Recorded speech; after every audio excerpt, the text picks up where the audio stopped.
Hi everyone and welcome to this video, Furniture Retailers, how to get your marketing spend back under control.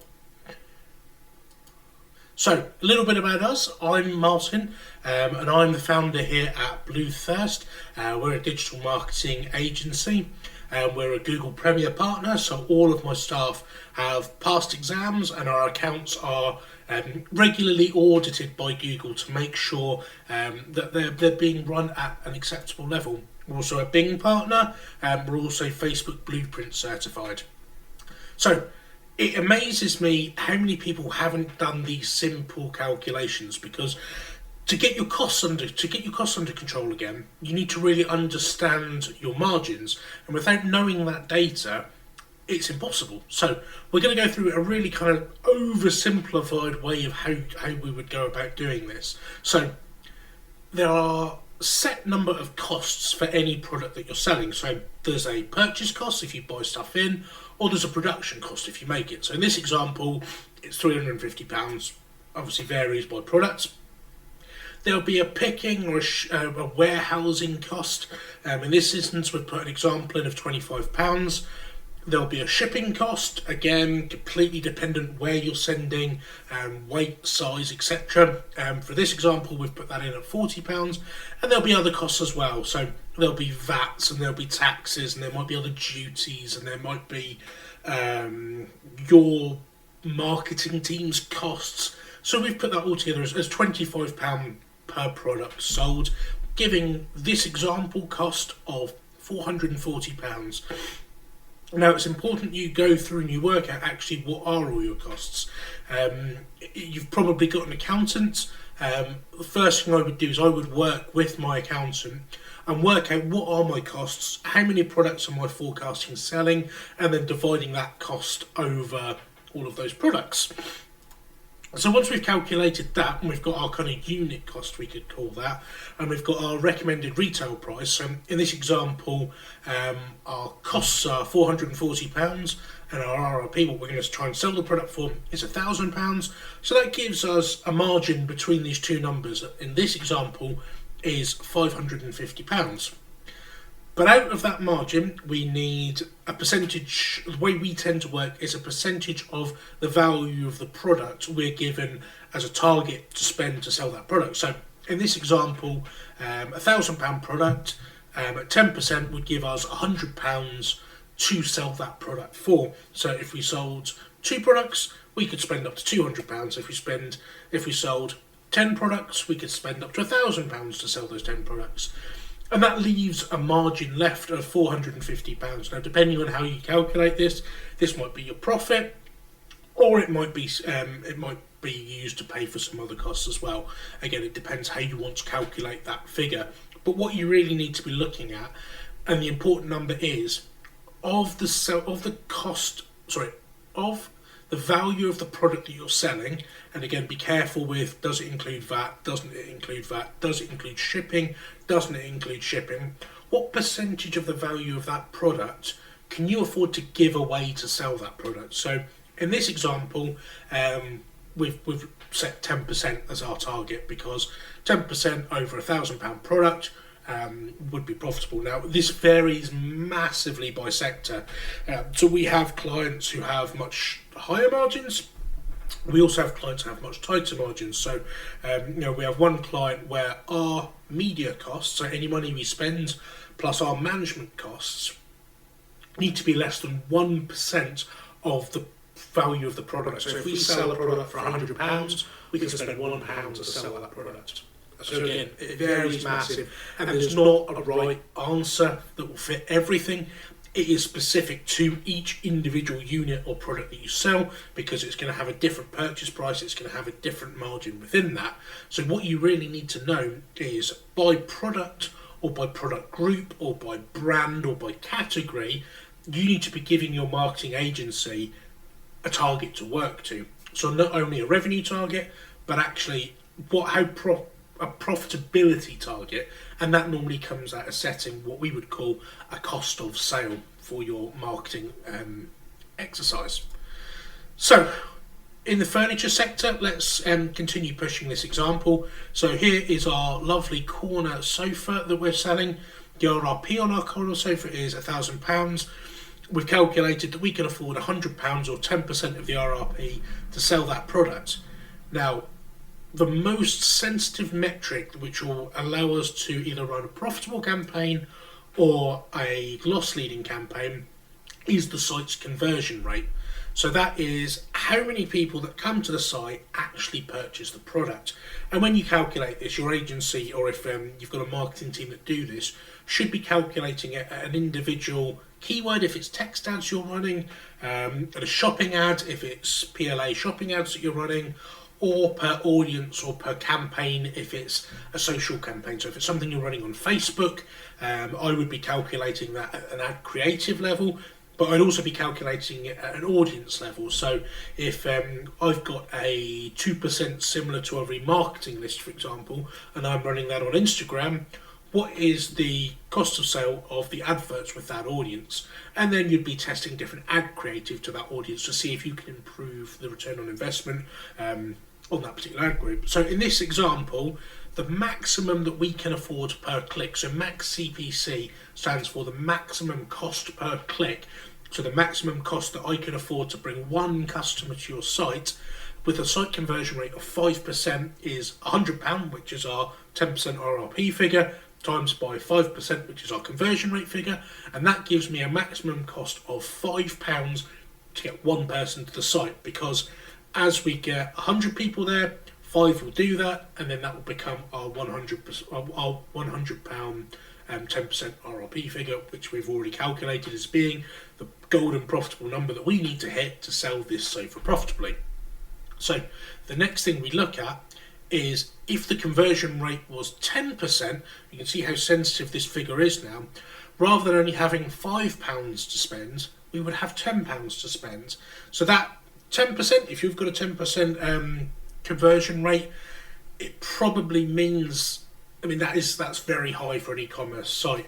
So you're probably only running branded stuff, and you're probably being very, you're not getting a huge amount of traffic, because conversion rate, the equation for conversion rate is the number of people that do what you want divided by the number of people that came to the site. So generally a really high conversion rate is good, but it can also mean that you're probably not getting enough people to the site.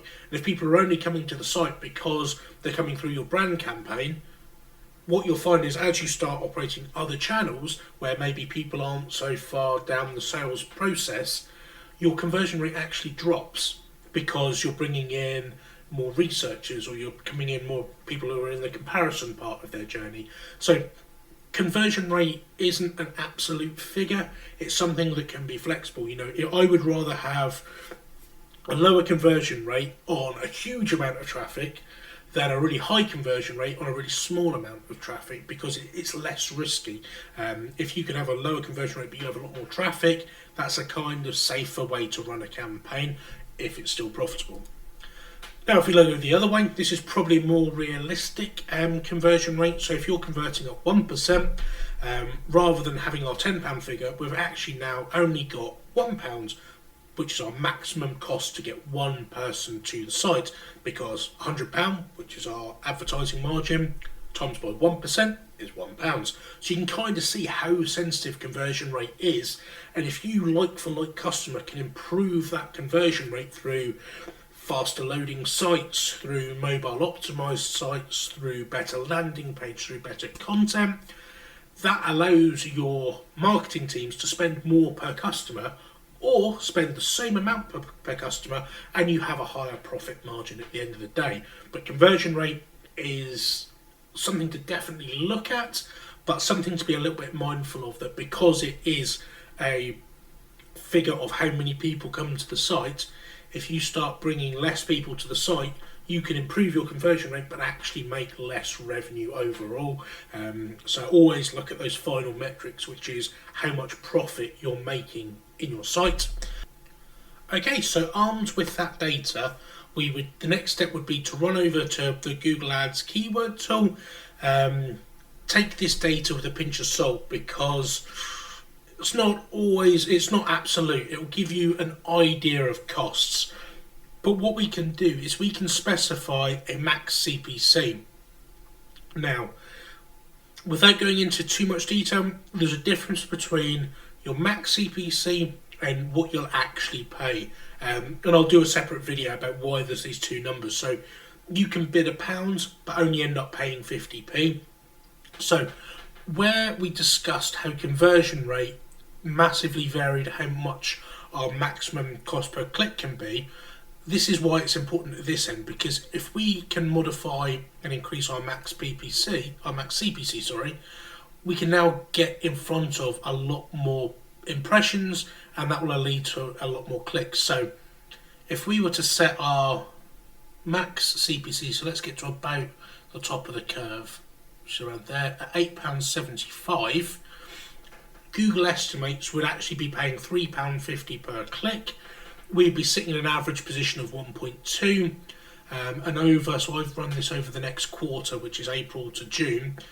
They're specifying, a budget to run for a quarter is going to be about £850,000, and you would need a daily budget of about 30 grand to run that. You'll get about 11 million impressions and 270,000 clicks. And what we then would look at is individual keywords, which terms would we be prepared to go after and which terms do we think would be profitable. So corner sofa would be one of the terms that we would investigate. We can see in the next quarter how many clicks Google's expecting to generate off of how many impressions, and they're estimating a 2.3% conversion rate, which is relatively, I would probably think that's about right. But what we can start seeing here is, with a relatively similar CPC, there are huge variances on the amount of traffic and amount of impressions these keywords make. So this is where you need to look at profitability per keyword, because everyone would want to be at position 1 for sofa and get in front of the 8 million predicted impressions that are going to come, and get the 200,000 clicks. But actually, what is the profitability of that term? So in the next section, we'll take this data and we'll show you how to work out at a keyword level if a keyword is profitable. Okay, so really simply now, we can work out what our cost of sale per product would be. And the way that we calculate that is our max CPC divided by our conversion rate. So in this instance, for corner sofa, if we could buy the traffic at £1 and a penny and we can convert that at 1%, we'd be paying £100 per sale. And if we drag that down, hang on.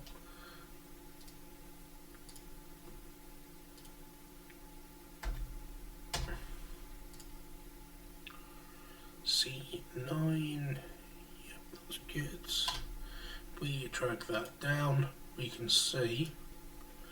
Okay, so what's really interesting here now is if we look at our terms, so corner sofa, that's our turnover figure. That's our turnover figure, just under $50,000 for £50,000 for January.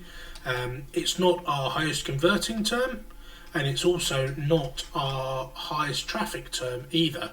But what it is going to do is produce us the most amount of turnover. And it's going to do that bang on or just slightly above our cost of sale target.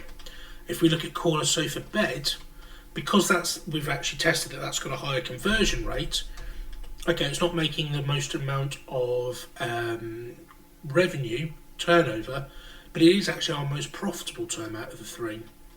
And then sofa, which is our generic term, has a lower conversion rate, but it has the most amount of traffic, is actually not a profitable term, because it's twice what our margin target is. So I want to kind of show how sensitive, so the conversion rate allows us to modify our bid price, and our bid price affects what our profitability is. So I want to show you how sensitive that can be. Okay, as a little example, if we decided we were going to, so corner sofa is running well, corner sofa bed, we've got a bit more margin. So if we doubled our average CPC to £2, we've now become unprofitable. If we were to drop our bids we can potentially become more profitable. But the one thing that we notice quite a lot is if you start dropping your bid price, what's going to happen is your number of impressions are going to drop, and you almost kind of have this, you kind of almost hit the wall. So you're visible, you reduce bid prices down, and then you suddenly lose visibility, and you suddenly lose clicks, and then you suddenly lose sales turnover. So it's not directly proportional, because actually what happens is as soon as you drop out of that top 3 or drop off that page 1, or you stop showing for that particular keyword, it's a knife edge and you're kind of gone. So this is a really kind of simplified way of how we take from a product margin all the way through to how we would estimate which keywords would be profitable and what we would set initial bid prices at. It works exactly the same way for shopping ads. You can do it a similar way. You might even want to run some CPA, some cost per acquisition, bidding methods on that, and you can kind of circumvent some of this. Again, I'll do a video on how to set up and how to run smart campaigns, because the issue with them, they're great when they work. They can fail. So what can happen is if there's not enough data for the algorithm, you just stop being profitable, but you don't know why. But if you build them in a certain way, you can still get data out, and you can actually use Google's algorithm to help you, rather than it just being this kind of blank wall of it's either working or it's not working. It works exactly the same way for social channels. So this would be, rather than keywords, it would be an audience, or it would be ad creative in an audience, and you're always kind of tweaking those numbers, trying to improve that conversion rate, trying to find ways to get more traffic at a lower bid price. And that's effectively what we do as an agency. So we bring in the maths, and we would design campaigns in this way. So I really hope this has been a useful explainer of how to control your costs if you're running digital marketing in the kind of furniture sector. Could be applied to any sector, but we're focused on furniture for this particular video. So if you have enjoyed this video, please do subscribe. Please do switch on the notifications so that you get to see our future videos. And again, if you're a busy digital marketing or marketing manager and you really want to be up to date with everything in this kind of super fast changing world, do head over to Bluethirst, sign up for our newsletter, and every week we'll send you an email with 5 videos, and also they're kind of they're written on our website as well if you'd rather not watch the video if you're kind of tired of my face, but it'll keep you up to date with all the major changes, from everything from Google to TikTok to Instagram to Facebook to LinkedIn, which is super important.